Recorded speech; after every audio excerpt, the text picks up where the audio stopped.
He's wanted by India for defaulting on loans worth 9,000 crores, that's $1.4 billion. But when Vijay Mallya had his day in court today, he hadn't lost that swag. The liquor baron was accompanied by his son, and while there's been so much publicity and the CBI had met the Crown Prosecution Service last month to brief them about building a watertight case, what actually happened was a very brief hearing, under 30 minutes, and Vijay Mallya came out confident, saying that there was enough evidence to prove his case. Over the next half hour on the show, we'll hear from lawyers and former CBI investigators about whether Vijay Mallya is right, or is it just bluster against a watertight CBI case. First, let's just hear what he said after the hearing. How did it go? The SBI loan was diverted for your IPL team. I am not going to answer any of Kingfisher Airlines. I am not going to answer any of your questions. There's a court of law. We will make our submissions before the appropriate courts of law. Are you happy? What happened to the billion? What happened to the billion pounds? Petition to stay away from the media. What happened to the billion pounds? It's a simple question. You can keep dreaming about the £1 billion, provided you have facts. Right. To justify your question. All right? You don't know the facts, so don't ask irrelevant questions. Your multiple houses in the UK, your multiple offshore bank accounts. My multiple houses in the UK? Yes. I've been living here since 1992. Right. Your huge mansion. Mr. Mallya, but were you happy with the Kingfisher Airline loan? I did out of constant earnings. The Kingfisher Airline loan was diverted to the IPL team. There was no loan diverted anywhere.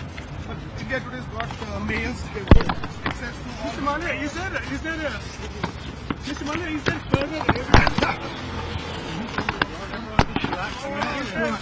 Is there further evidence for the submission due from the Indian government that is overdue and does not come in? Didn't you hear it in the court? Yes. I mean, what was that? Is that the Indian government promised they would send something that they haven't? So you heard it in the court, self-explanatory. Didn't you hear it?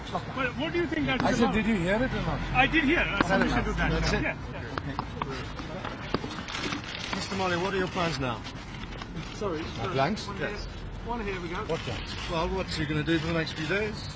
I'm going to defend myself in the court, as I am expected to. Mr. Mallya, are you live my life. Are you relieved that the court has said that you don't have to come? Are you relieved? Is that some sort of... How do you see that? Look, your colleagues were there in the courtroom. You heard everything, what the prosecution said. You heard what my lawyer said. You heard what the Honourable Judge said. I don't need to say anything more. Mr. Mallya, you seemed rather upset by that episode at the Oval the other day when you were called a thief by many people. I certainly was not called a thief. Right. I have video evidence. You may have heard it. Did you? Were you there? Yes, I was. You were. Yes. And, yes. And two people in a drunken state started yelling. Right. Okay? But you didn't see the several others who came and wished me well. That's your problem. Okay, well then it's... So are you happy that the one and court half a dozen conceded of the this other? finally happened so you can prove you're innocent? Sir, do you think there is any political contingency against you in Is it frustrating? Are you happy? Are you... so long No before more. you get a hearing? Sir, just one No question. more Are you questions. happy that you can finally put your case forward rather than all these I'm rumours? delighted that I can put my case forward before a fair and impartial UK court. Yes, I am very happy with that opportunity. Are you planning for the semi-final? That's it. Does it frustrate you, sir, that it's going to take so long before you get a hearing, proper hearing? Court process has to be followed, so whatever is the timetable of the court, I have to accept.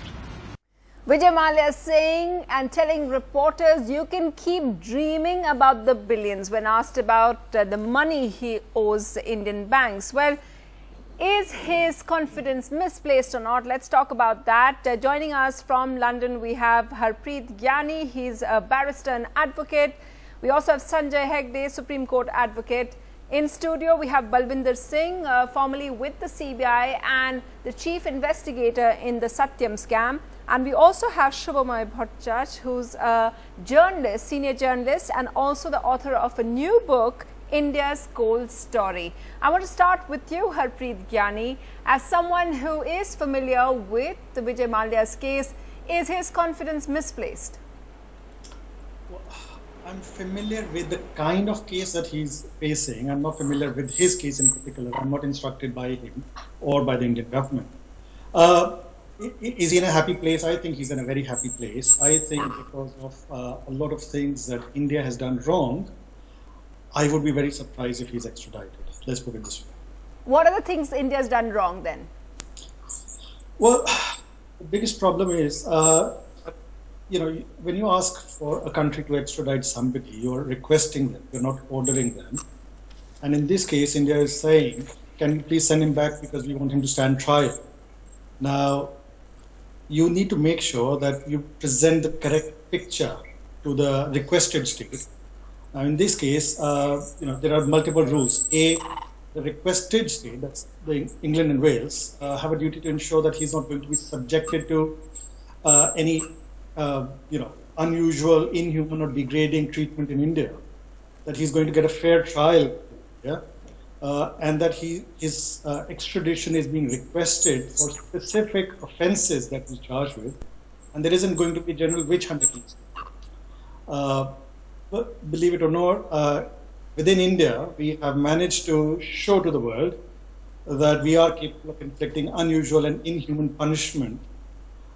We have shown that we do like to embark on witch hunts. We've shown that when he is returned to India, there is a foregone conclusion that he is going to be judged guilty of a huge number of things. He's not going to be, he has the right to say, and I think with some basis, to say that he's not going to find a fair trial in India. Mr. Balwinder Singh, would you like to respond to that? I am rather shocked that Mr. Gyani is saying that in India we go for witch hunting. Our processes are so very fair and judiciary is so independent, and a person... No, he's talking about the perception, sir. The perception itself is that judicial processes are very fair and independent in India. What about the mistakes that Harpreet Gyani says that India has perhaps made in projecting that, the kind of conditions or the charges against him, saying that they're very strong, whereas today the court, what we got to know today from the court is that the court in the next date, which has been set in July, that's when in 2 weeks time, that's when they will decide and examine the evidence. So has India been or CBI been too confident in its case already about Vijay Mallya? I haven't supervised the investigation of this case. My knowledge is based only on media, but I have followed it closely, and media has been reporting the diversions of bank loans. The loans were taken for certain purposes. Were they used for the same purposes or were they diverted? Is there movement of funds abroad? The very fact that enforcement directorate is in picture and money laundering allegations are there. So those, in any case, he'll get fair trial, but prima facie evidence definitely exists, otherwise they would not have gone for extradition. Sanjay Hegde, apart from the concerns about extradition can't be possible because of these concerns, and that's been the concern in other extradition processes as well, about whether the person will be, whether there's a witch hunt or whether they will get death penalty or not, which shouldn't be a concern in this case because it's only an economic crime, and we only had to, that was only a concern in cases like Abu Salim. Do you think India's handled it well, or would you agree with what Harpreet Gyani is saying? Well, Harpreet is the man on the spot who in London. He has a better understanding of the London courts, and there is an old Marwadi saying, "Jahan ki tirat wahi ka panda." So I always defer to local wisdom on such matters. As an observer, I can only tell you this: that India has had a very bad success rate insofar as extraditing people from England is concerned. We failed with Iqbal Mirchi, we failed with Ravi Shankaran of the Navy War League case, we failed with Nadeem Shravan. So let us hope that we've done a better job here. You are right that this is essentially an economic offence, and the biggest economic offence is that he threw around money till he went broke. Prosecuting somebody for bankruptcy, a criminal prosecution, is rather tough. At least English law does not look upon it with much favor. Right.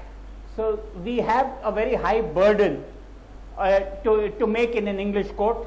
I would not like to jump and read the evidence ahead of the schedule. There's just one little point I want to add.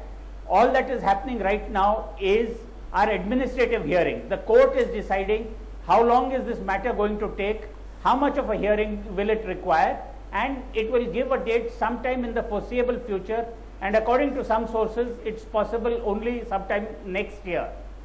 So we all have to wait. We need not rush to judgment.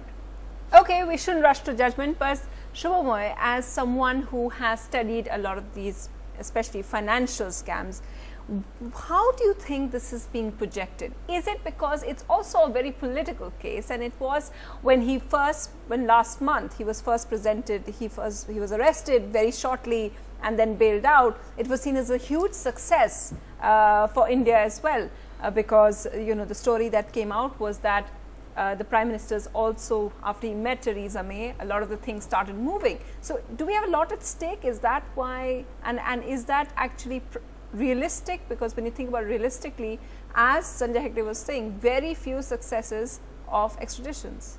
That's true, but then we haven't been there before.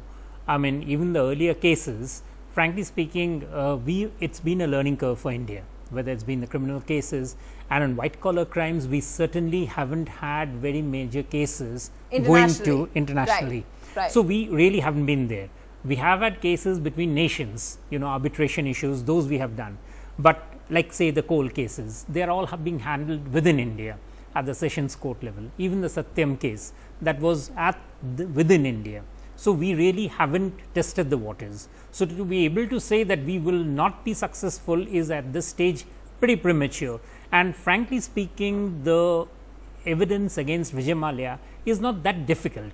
It's in a way, it's quite obvious. It's and quite it's obvious. Good evidence. It's good evidence Right. that there has been a problem. Right. If there are other companies which are coming to grief on the same case, then this is also the same case where it's a clear case of money being taken from a bank, not being used. There is a clear, the evidence that the banks are giving of the money having become NPA, and not because of the fact that it's a genuine business problem, but of diversion. And CBI and its FIR has also gone into details, like they feel that it's also been, some of the money has also been diverted abroad, that this has been, in fact they say it's 1,300 crores which has been diverted abroad as well. So it's not just defaulting on loans. CBI has taken the case much further. Exactly. I mean, you're not just defaulting for genuine business reasons, but you're taking the money out for the stated, from the stated purpose. So that definitely would connote an offense. And I think